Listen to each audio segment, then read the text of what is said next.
Em 1926, os frades agostinianos, cuja igreja era a paróquia da nossa casa, trouxeram uma devoção da Espanha, que as senhoras da aristocracia da Espanha, da nobreza da Espanha, faziam. Elas se reuniam uma vez por semana para costurar para os pobres, as senhoras nobres espanholas.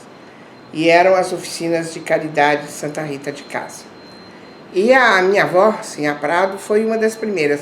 Eu não sei se a oficina dela foi número 1 ou a número 2. Ela e a mãe da Meire Meirelles, daquela senhora casada com Argos Meirelles, a mãe do tio Cássio, aquele médico, foram as duas primeiras que moravam ali perto da igreja de Santo Agostinho, que fizeram as duas primeiras oficinas. Hoje tem um grupo muito grande de oficinas. E vovó Sinhá foi a primeira presidente-geral da oficina da Nossa Senhora Aparecida. Depois que ela morreu, ficou a tia Chantal por mais de 50 anos na oficina da Nossa Senhora Aparecida de Santa Rita. Muito bem. E esse bazar aconteceu o seguinte: as senhoras faziam umas roupinhas muito bonitinhas para dar para as criancinhas pobres no Natal. E vovó Sinhá achou que, em vez de dar um casaquinho de tricô muito bem acabado para uma criança pobre, era preferível vender esse casaquinho por uma criança rica. Então, vovó teve essa ideia e fazia o bazar.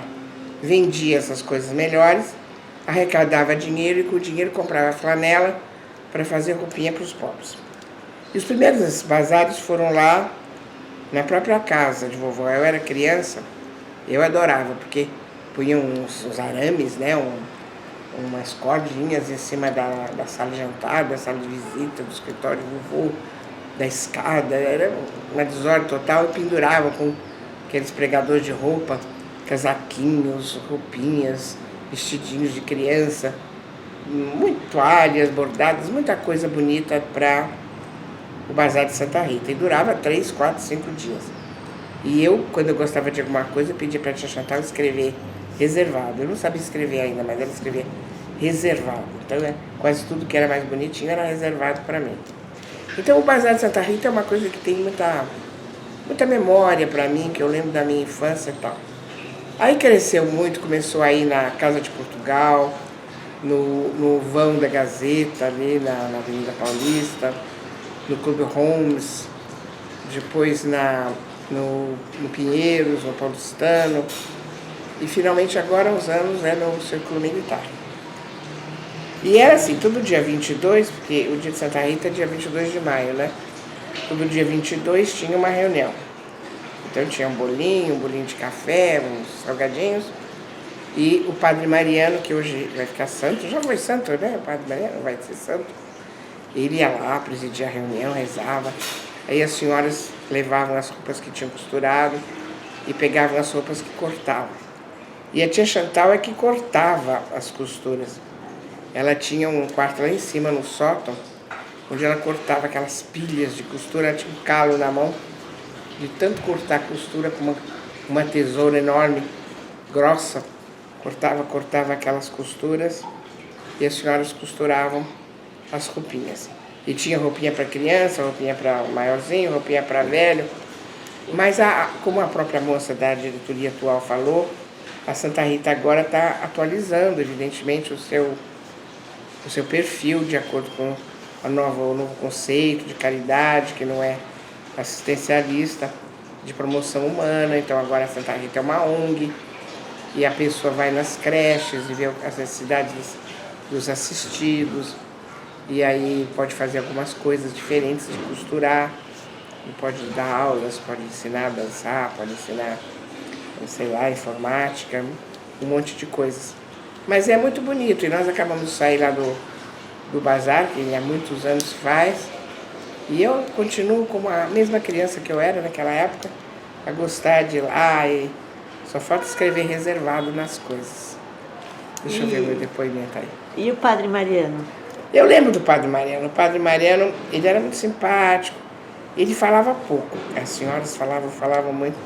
O tio Cássio dizia, coitado desse padre, no meio de tantas mulheres falantes, falavam sem parar, e às vezes tinha umas que brigavam umas com as outras, que não chegavam a acordo, e ele sempre apaziguando e tudo. Mas eu nunca imaginei que ele fosse santo, assim, sabe por quê? Ele era uma figura um pouquinho apagada ali, eu lembro dele, mas não era assim, uma pessoa que chamasse atenção. Mas, pelo jeito, ele tinha grandes virtudes, né? E vai ser santo. E conta a história do Dr. Cássio do Vaticano. A casa de vovó era, segundo o tio Cássio, era uma filial do Vaticano, né? Era raro o dia que não tinha um padre, uma freira, um bispo, para almoçar, ou para jantar, ou para ficar lá tomando chá. E vovô, o tio Cássio caçoava, né? Dizer que quando vovó ia para Roma, lá pro Vaticano, que quando ela estava lá no Vaticano, circulando nos corredores do Vaticano, aí perguntavam, dizer que as pessoas iam perguntar, quem será aquele homem de branco que está do lado de Dona Senha Prada? E eu também conhecia muitos bispos, eu era pequenininha, eu pegava o chapéu do bispo, que era roxo, tinha umas bolinhas, iguais bolinhas de cortina, levava nos meus brinquedos, e aí o bispo ficava procurando o chapéu, achava nos meus brinquedos, depois eu tomava um pito, apanhava, tu pegou o chapéu do bispo, para sujar o chapéu do bispo. Eu admirava a meia do bispo, era roxa. E eu gostei, eu frequentava muito a igreja lá, né? E eu era famosa porque eu descobria coisas com termos, assim, de teologia, né? Uma vez eu tinha as crianças, sabe, tem aqueles cubos que a criança põe um dentro do outro, como a matriosca, né? E eu estava enfiando um cubinho dentro do outro no meu quadradinho. Aí eu disse, esse é o Pai, esse é o Filho e esse é o Espírito Santo. Eles são três, mas você põe um dentro do outro, fica um só. Aí eu fiquei famosa porque eu descobri o mistério da Santíssima Trindade. Depois, outra vez... Quantos anos você tinha? Eu sei lá, era pequenininha, eu estava no quadrado enfiando cubinho. Depois, outra vez, naquela época que as crianças perguntam, mamãe, o que é isso? Mamãe, o que é aquilo? Eu perguntei, mamãe, o que é dogma de fé? E tal, porque essa conversa era sobre São Tomás de Aquino, Santo Agostinho, né? A Titiá foi 50 anos presidente, né? Então, quando tinha a eleição, ela ficava no nervoso, ficava 2 dias sem dormir. Será que eu vou ganhar? E a gente brincava, dizia, claro que vai ganhar, é que nem eleição na Rússia. Não tem como, não tem outro candidato.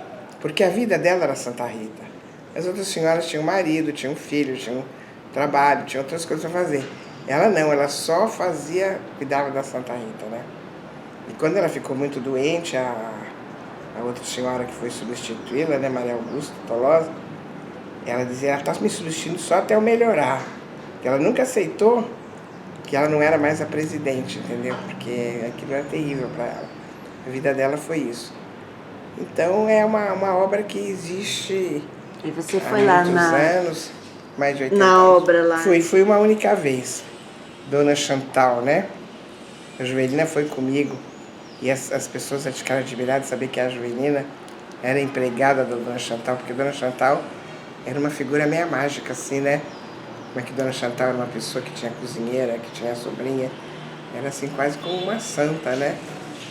A tia Chantal, Ela era agostiniana, para começar? Ela era exatamente assim. A igreja, a paróquia era Santo Agostinho, né? Então todo mundo ia no Santo Agostinho. Eu fui batizado no Santo Agostinho, fiz primeira comunhão no Santo Agostinho, a missa a gente assistia no Santo Agostinho, os padres agostinianos eram amigos, então era a paróquia, né? E a tia Chantal eu frequentava, era amiga de todas aquelas senhoras da igreja de Santo Agostinho e tal, era a turma dela. Mas eu acho que o negócio principal era a Santa Rita mesmo, né? A tia Chantal, ela era bonitona, muito bonita a tia Chantal. Mas ela era assim, ela não usava batom, não usava rouge. O cabelo também, assim, muito discreto, uns vestidos muito discretos. Se ela se produzisse um pouco, ela ficaria muito mais bonita. Mas ela era muito, assim, ela tinha vergonha de ficar assim vaidosa, que ela achava que vaidade era coisa profana, né? E era muito séria, muito caretona.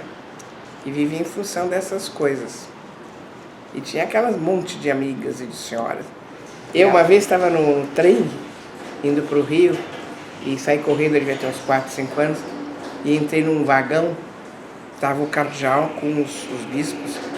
Eu entrei, mamãe correu atrás de mim, e eu cheguei para o cardeal e disse, era Dom Carlos Carmelo de Vasconcelos Mota. Eu disse, eu conheço você, eu já fui na sua casa. Aí o Dom Carlos Carmelo perguntou, com quem você foi na minha casa? Eu fui com a minha avó. Quem é sua avó? Sinhá Prado. Disse, eu conheço muito a dona Sinhá e tal, me deu uma bênção, tudo. A avó conhecia todos os padres, os bispos, cardeais. A religião lá da nossa casa era aquela religião tradicional, medieval, gótica, né? O vocabulário da Inquisição, heresia, como é que chama aquele? Excomunhão, essas palavras eram muito comuns a se ouvir. Mesmo quando você era criança? Quando eu era criança, a tia Raquel sabia do índice dos livros proibidos. Era tudo assim, sabia? Vovó era muito inteligente, muito culta, sabe? Para as senhoras da idade dela, ela era muito mais inteligente, muito mais culta. Porque vovó nasceu em 1873. Naquele tempo as mulheres mal sabiam ler e escrever. E só cuidavam de fazer doce, goiabada, e cuidar de criança. Vovó falava francês muito bem, falava inglês. Vovó sabia falar inglês. Ninguém sabia falar inglês naquela época, só a vovó. E ela era muito viajada, naquele tempo viajar era difícil, né? Ela pegava o navio, ia para os lugares, conhecia pessoas estranhas, longe, no Egito, sabe? Viajava para uns lugares estranhos, com aquela criançada toda. Ela era muito disposta. Eu lembro bem de vovó. Vovó morreu no dia que eu fiz 12 anos. Tava o meu bolo de aniversário e vovó morreu. Ela estava doente do coração um tempão, mas... A mãe não lembra nada disso, que é de outra geração. A titia parecia com ela? Não. Quem parece com ela sou eu. Uma vez eu estava lá em Cambuquira e tinha uma senhora lá, Dona Marita, dona do Hotel Elite. Nossa, como a Maria Ruth é parecida com a Sinhá. E eu não sabia porque eu não conhecia vovó moça, né? E eu era moça e parece que eu era parecida com ela quando ela era moça. E agora que eu tô mais velha, eu tô mais parecida com ela quando ela era velha, né? E mamãe era muito parecida com vovô. Tia Chantal também era mais parecida com vovô. Tia Nenê também era mais parecida com vovô. Quem era parecido com ela era o tio Alberto. O pai da Beatriz era um pouco parecido com ela. Talvez ela implicasse com ele, porque ele era da pá virada, né? Quebrava tudo, mexia em tudo, fazia bagunça em tudo. E ela era dona da casa. A tia Chantal era que administrava tudo, que cuidava da casa. Então, provavelmente ele derrubava coisa nas poltronas, porque ele era danado, viu? E fazia mil coisas, então, provavelmente, não sei. Ainda tem um pouquinho de bateria. Vou perguntar do Padre Pio. Foram visitar, o Padre né? Pio, eu sei que eles foram há muitos anos lá para Foggia, como você foi, né? E tinha essa devoção do Padre Pio. Mas não se falava tanto assim no Padre Pio, não. Falava-se muito no Frei Galvão, aquelas tais pílulas no Frei Galvão que tomavam. Essas coisas assim. A minha mãe era muito devota de Santa Teresinha, né? Porque eles tinham estado em Lisieux e tal. Ela tinha como livro de cabeceira a história de uma alma de Santa Teresinha e tal. Aí ela fez questão de casar na igreja de Santa Teresinha, embora a nossa paróquia fosse Santo Agostinho, que até era uma igreja maior e mais bonita, né? Mas aí caíam flores e tal. Mas como o casamento dela não deu certo, ela pôs a culpa em Santa Teresinha, brigou com Santa Teresinha, ficou de mal. Nunca mais rezou para Santa Teresinha. E a tia Raquel tinha mania de São José.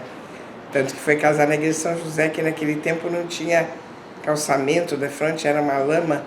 Eu fui dama de honra com um sapatinho branco, estava chovendo, fiquei com meu sapato cheio de lama, que era um lugar longe ali, o Jardim Europa, naquele tempo. Mas ela foi casar lá porque era São José. É isso aí. Então agora estamos cansados, né? Agora, outra vez eu gravo.